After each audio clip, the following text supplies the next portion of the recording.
to voluntarily turn it around.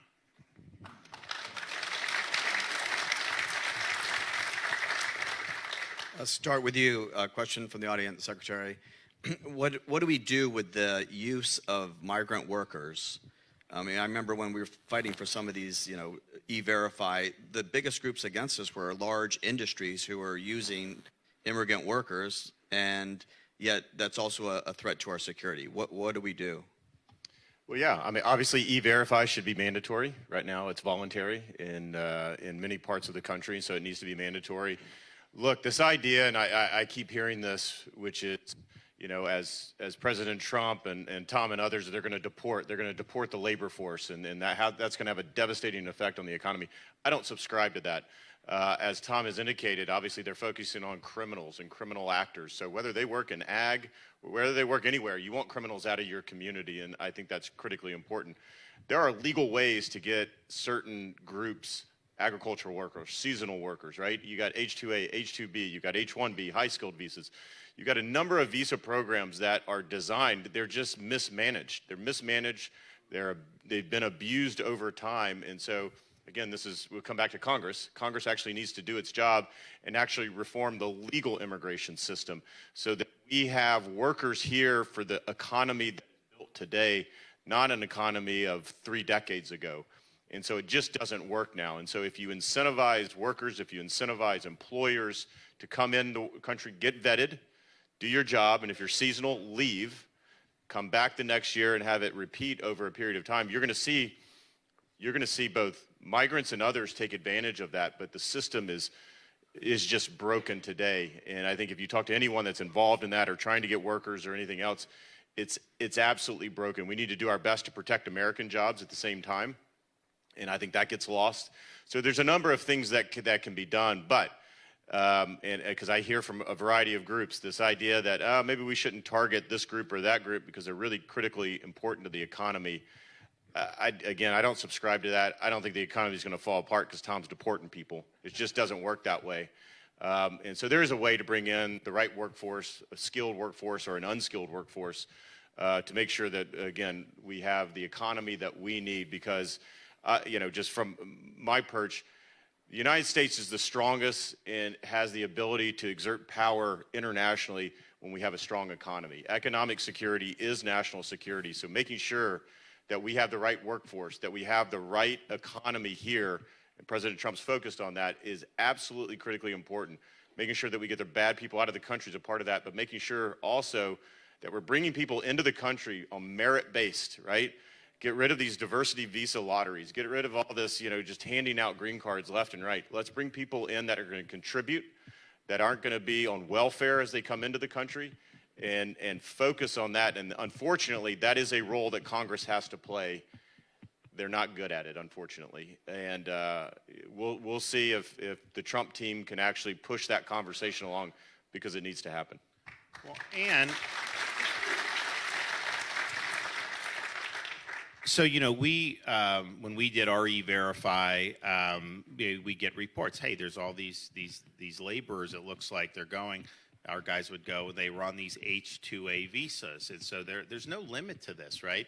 People can bring in H-2A workers. And, there's criticisms of that program, too, with how it's done. But when they're bringing in illegal migrants, they're doing that because they can pay them less than they have to pay an H-2A worker. That's why they're doing it.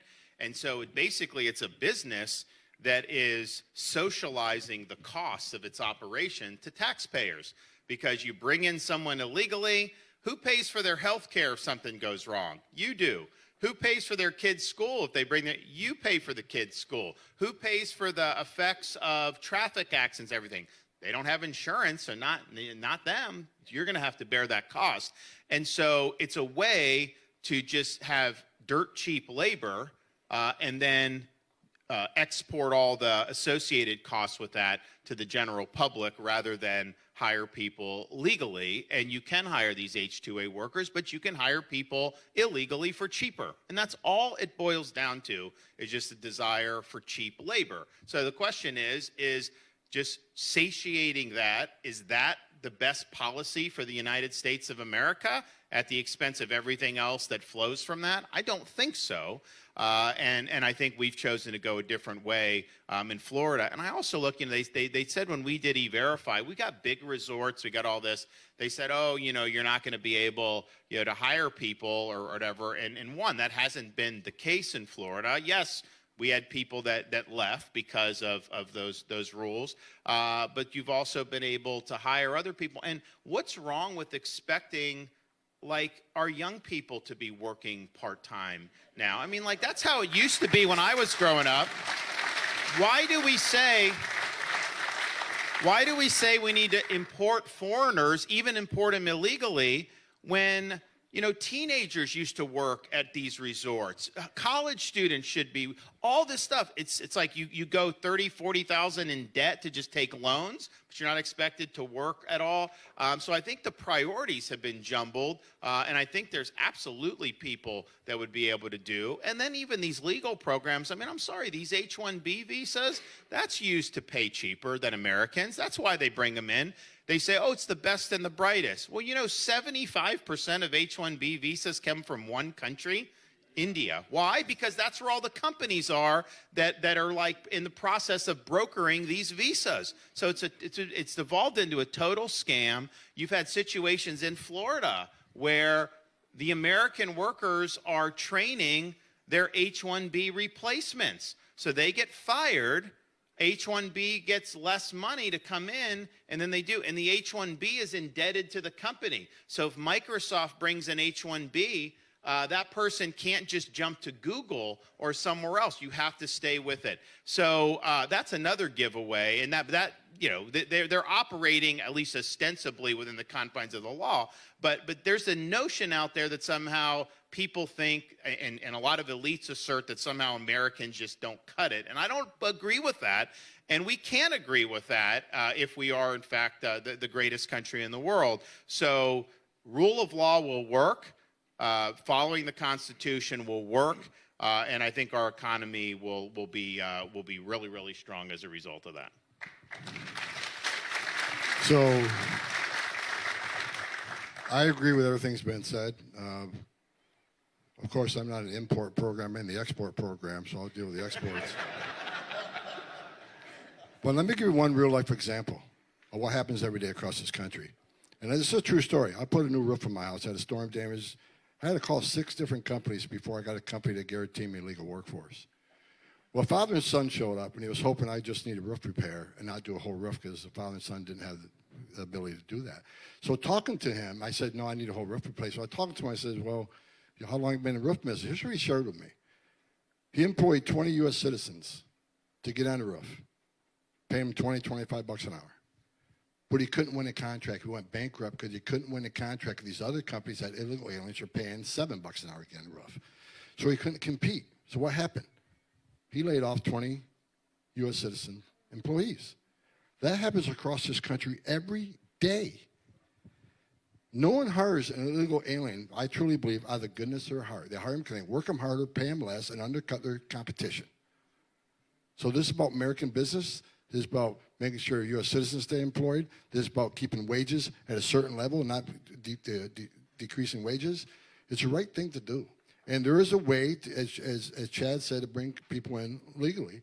Congress needs to address that. If we need a workforce to do that type of work, there's a process to go through. It needs to be improved. I agree with it. But illegal immigration is not the answer. Again, it's not a victimless crime. If you've seen what I've seen in my career, you'd understand. You might not like me, but you'd understand me. I've talked to girls as young as 9 years old that were raped multiple times. And when you get on your knees, you talk to a 9-year-old little girl who had everything innocent and pure stolen from her, ripped from her, who has lost faith in all humanity. That happens on the border all the time. I stood in back of a tractor trailer, 19 dead people at my feet, including a 5-year-old little boy. They all baked to death.